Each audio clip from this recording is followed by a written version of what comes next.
Hello. क्या हाल चाल है दोस्तों आपका। आज मैं उम्मीद करता हूँ कि कोरोना पूरे वर्ल्ड से जल्द समाप्त हो जाएगा और हमारे सभी भाई बंधु सुख की सांस लेंगे। लेकिन कोरोना तो ख़त्म हो जाएगा, जो हमारे वोट लेने वाले लोग हैं उन्होंने धर्म और जाति के नाम पर जो इस देश का बंटवारा किया हुआ है वो ख़त्म होने वाला नहीं। जब तक कि स्टिकनेस यूज़ नहीं होगी। आज धर्म के नाम पर, जाति के नाम पर वोट बटोरे जा रहे हैं। सभी धर्मों के लोग एक दूसरे पर लांछन लगा रहे हैं। कोई ये कह रहा है कि हमारा धर्म बढ़िया है, कोई किसी धर्म को गाली दे रहा है और कोई तो बहुत ज़बरदस्ती धर्म परिवर्तन करवा रहे हैं। और कई लोग ऐसे हैं जिन्होंने धर्म परिवर्तन कर रखा है, उसको दोबारा उसी धर्म में जिसमें वो पहले था धमकियाँ देकर करवा रहे हैं। और सरकार आराम से बैठी हुई है, उसको सिर्फ वोटों का काम है और कुछ नहीं। चाहे वो सेंट्रल गवर्नमेंट है, चाहे स्टेट या यूनियन टेरिटरी। तो आज कोरोना भारत को इतना नहीं मार रहा। आज जो मार रहा है वो धर्म और जाति के नाम पर कराए हुए दंगे, वो भी वोटों के लिए।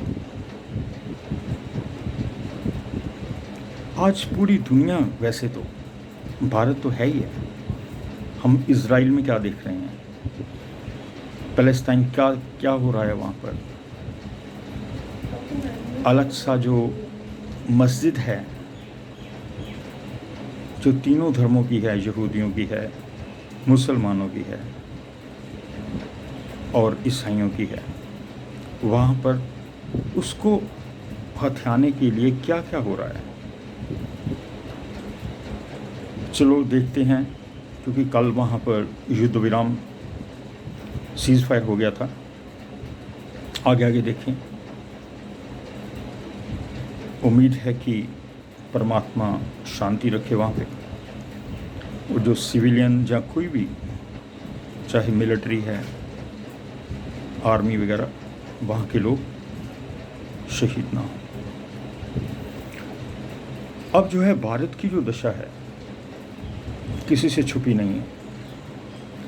धर्म के नाम पर वोट मांगना, जाति के नाम पर वोट मांगना हर पार्टी का एक अधिकार सा हो चुका है और वो इसको छोड़ना नहीं चाहती।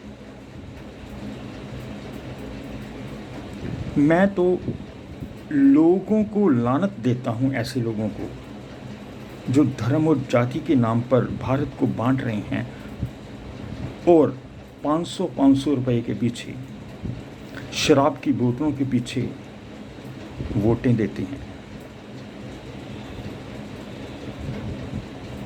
हमारी संस्कृति को पता नहीं क्या हो चुका है।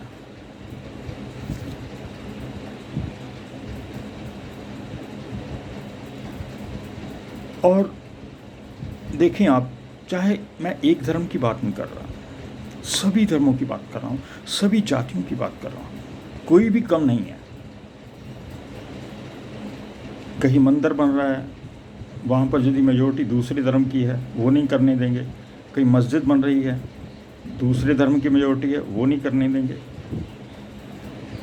मैं तो ये कहता हूँ कि गवर्नमेंट को ऐसा कानून पास कर देना चाहिए कि कोई भी धार्मिक स्थल आगे से ना बने,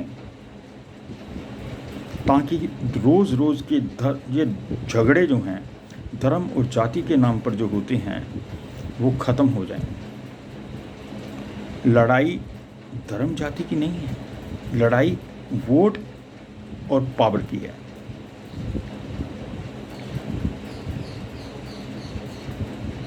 और उसमें जो बड़े लोग हैं उनका कुछ नहीं जाता, छोटे लोग पिस जाते हैं। आप बात को समझो, जिन्होंने वोट लेनी है वो बाय हुक और बाय कुक वोट लेने पर तत्पर हैं। किसी भी तरह कुछ पैसा खर्च के उस टाइम उस समय जितना भी पैसा लग जाए वो वोट लेने के लिए तैयार होते हैं। लेकिन ये भारत की जनता ने देखना है कि कौन सा एमएलए, एमसी या सरपंच या एमपी किसको हम वोट दे सकते हैं, कौन डेवलपमेंट कर सकता है, कौन लोगों के लिए कुछ कर सकता है, कौन एजुकेशन के लिए, हेल्थ के लिए, एम्प्लॉयमेंट के लिए क्या हो रहा है, कौन सी पार्टी क्या कर सकती है या झूठे वादे ही कर सकते हैं, ये देखना पड़ेगा।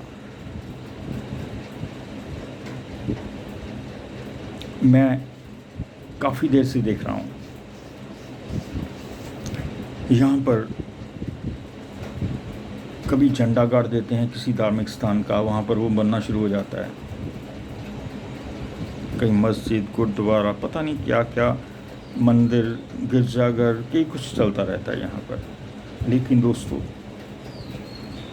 हम इंसान हैं, सभी को पता है कि भगवान ने हमें यहाँ पर भेजा है अच्छे कामों के लिए। इंसान में भगवान बसता है क्योंकि हम सभी उसका अंश हैं। यदि हम किसी को दुखी नहीं करेंगे, चाहे वो किसी भी धर्म से संबंध रखता हो, यदि वो दुखी है तो उसकी हेल्प करेंगे तो भगवान भी खुश होगा। आप खुद देख लें, आप किसी दिन यदि किसी बच्चे को, छोटे से बच्चे को भी सड़क पार करवा देते हैं, या जैसे स्कूल जा रहा है इस पर तरफ खड़ा है उसको पार करवा देते हैं, या किसी बुज़ुर्ग को सड़क पार करवा देते हैं, या अपने वाहन पर उसको लिफ्ट दे देते हैं, तो कितनी खुशी मिलती है। और ये जो खुशी है इसको एक्सप्लेन नहीं किया जा सकता। ये एक आनंद है, अकेली खुशी नहीं है, जो दिल से होती है। इसी तरह ही धर्म जाति के जो झगड़े होते हैं, यदि ना हो तो हमारा भारत कितनी तरक्की कर सकता है। क्योंकि जो भी डेवलपमेंट होती है, जहाँ भी डेवलपमेंट होती है, वो इसीलिए होती है कि वहाँ के लोग शांतिपूर्वक रह रहे हैं। आप मुझे बताएं, यदि हम कहीं घर लेते हैं रहने के लिए, क्या हम वहाँ पर ये नहीं देखते कि वहाँ कौन से लोग रह रहे हैं? लड़ाकू लोग तो नहीं, या निंदा चुगली करने वाले लोग तो नहीं। तो वहाँ पर हम प्रेफर करते हैं, यहाँ पर ऐसे लोग नहीं रहते। इसका मीनिंग क्या है? जो इंसान का स्वभाव है वो शांति प्रिय स्वभाव है, लेकिन रहते रहते रहते रहते कुछ लोगों की संगत से इसको हमने अपने स्वभाव को उलट दिशा में फेर लिया है। अपने स्वभाव की ओर मुड़ो, आपको शांति मिलेगी, आपको एंजॉय होगा, बहुत एंजॉय होगा। मैं देखता हूँ कि मदर्स डे को, फादर्स डे को बहुत अच्छी अच्छी सेल्फी लेके लोग अपने फादर के साथ, मदर के साथ डालते हैं। कोई उसको चरण स्पर्श कर रहा है, कोई कुछ कर रहा है। मैं उन लोगों से पूछना चाहता हूँ, क्या वो प्रैक्टिकली भी ऐसे हैं? यदि प्रैक्टिकली ऐसे होते, हम ऐसे होते, तो आज ओल्ड एज होम की ज़रूरत नहीं पड़ती। यदि हम बेसहारा लोगों को आश्रय दे सकते, बच्चों को अडॉप्ट कर सकते, तो आज ऑर्फन हाउस की ज़रूरत ना पड़ती।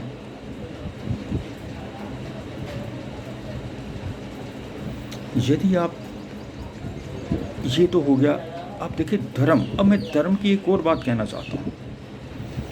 सभी लोग कहते हैं कि ये मेरा धर्म है, ये मेरा धर्म है, ये मेरा धर्म है। और धर्म को जैसे कुरान में है, रामायण में है, या बाइबल में है, या और किसी के कई ग्रंथ, जैन धर्म के या बुद्ध धर्म के, अलग अलग तरह के जो ग्रंथ हैं, उनकी किताबें हैं, सभी में एक ही चीज़ है, अहिंसा। तो हम धर्म का कहाँ पालन कर रहे हैं? हम अमृत छक लेते हैं। गुरु साहिबान ने अमृत छकने कि आगे क्या करने को बताया है, क्या हम उसका पालन करते हैं? हम चोटी रख लेते हैं, हम जनेऊ धारण कर लेते हैं, इतना लंबा टीका लगा लेते हैं। उसका अर्थ आपको पता है? उसका मीनिंग क्या है? चोटी का क्या मीनिंग है? जनेऊ का क्या मीनिंग है? क्या हम वैसा जीवन व्यतीत कर सकते हैं? तो हमें राइट है तब धारण करने का, नहीं तो ऐसे ढोंगी ना बनो, एक के पीछे एक ना लगे। लाइफ जीनी है तो प्रैक्टिकल लाइफ जियो। आप एक बार मेरे कहने पर 1 महीना, सिर्फ 1 महीना झूठ बोलना बंद कर दो, किसी की बात, निंदा चुगली बंद कर दो। जैसे गुरु नानक देव जी ने कहा है, जहाँ हमारे भगवान राम जी ने कहा है, या ईसा मसीह ने कहा है, कोई भी ले लें आप, पैगंबर मोहम्मद, सभी शांति की कल्पना करते थे, झूठ से दूर होते थे। एक बात और मैं आपको बता देता हूँ, कई बार, हाँ मैं वो कह रहा था, आप ये 3-4 चीज़ें करके देखिए 1 महीना, आपको पता लग जाएगा कि आपको कितना एंजॉय होता है। अकेली हैप्पीनेस नहीं होगी, एंजॉय जो अंदर से होता है वो होगा। जितनी मर्जी आप तकलीफ में हो, काफ़ी प्रॉब्लम्स है आपकी लाइफ में, तब भी जब आप ऐसा करते हो तो आपको एंजॉय मिलेगा। एंजॉय होता है अंदर से। जैसे जब हम बिल्कुल आप देखिए ना, डांस करते हैं, चाहे वो आप भजन पे कर लें, चाहे आप गाने पे कर लें, अच्छी तरह जब हम प्रॉपर दिल से डांस करते हैं तो उसका क्या आनंद होता है, वो आनंद आप में आना शुरू हो जाएगा।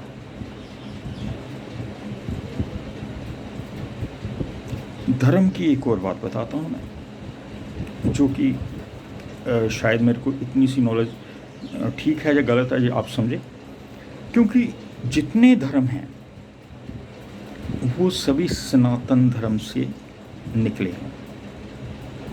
चाहे कोई इसका बुरा माने, चाहे कुछ, ये एक कटु सत्य है। एक भविष्य पुराण है, तो उसमें ईसा मसीह के बारे में भी लिखा है, मोहम्मद पैगंबर जी के बारे में, ये आएंगे, ऐसे सारे धर्म चालू होंगे, ये होगा वो होगा, वो सारा उसी में लिखा है। आप वो निकाल सकते हैं, देख सकते हैं। और वो हिंदू धर्म नहीं है, धर्म है सनातन। ये सभी का धर्म है, चाहे वो मुस्लिम हो, ईसाई हो, सिख हो, हिंदू हो, बुद्ध हो, जैन हो, क्योंकि उसी सनातन धर्म में से ही सभी ने तथ्य लेकर आगे आगे अपने धर्मों को फैलाया है। और सभी धर्म अहिंसा, शांति का प्रतीक है। कोई भी किसी को वैर से, बदले की भावना से देखने को नहीं कहता, मारने को नहीं कहता। ये हम लोग हैं जो कि अपनी, जो हमें अच्छा लगता है ना, वो हम कहना हाँ जी ये हो गया, धर्म में ये लिख दिया। क्योंकि कई बार हम किताबें पढ़ते हैं, यूट्यूब देखते हैं, उसमें धर्म का गलत लिखा हुआ, कई लोगों ने अपने विचार से धर्मों को अलग अलग अलग अलग इंटरप्रिटेशन की हुई है। वो सभी गलत है, क्योंकि कुछ लोग जो है अपने धर्म को ऊपर रखना चाहते हैं और दूसरे के धर्म को नीचा दिखाना चाहते हैं। मेरे हिसाब से वो तो है ही नहीं, धार्मिक लोग हैं ही नहीं वो जो ऐसा करते हैं।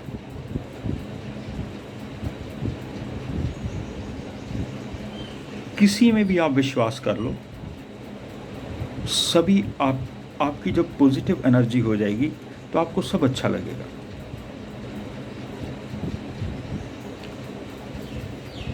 तो आज जो है काफ़ी लंबा बातचीत हो गई, तो आगे फिर मैं किसी और टॉपिक पे कोशिश कर रहा हूँ कि कुछ हमारे मैट्रिमोनियल डिस्प्यूट्स जो होते हैं,